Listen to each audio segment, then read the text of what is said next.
মধুমন্তী মৈত্র বাংলা বিনোদন জগতে চেনা মুখ।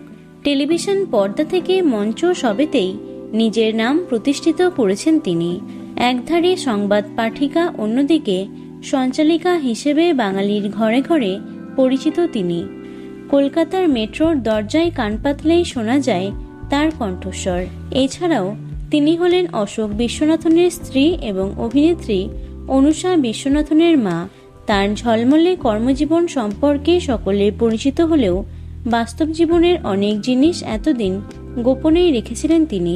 সফল কর্মজীবনের পেছনে লুকোনো শারীরিক কষ্ট নিয়েই তিনি হাসি মুখে এগিয়ে চলেছেন প্রায় 2 দশক ধরে।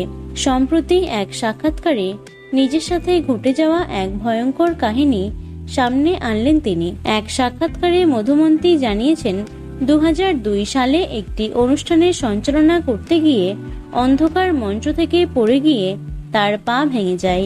সেদিনের সেই ঘটনা তার জীবন বদলে দিয়েছে এক ধাক্কায়। সেই দুর্ঘটনার পরে তার পায়ে 7 বার অস্ত্রোপচার হয়েছে।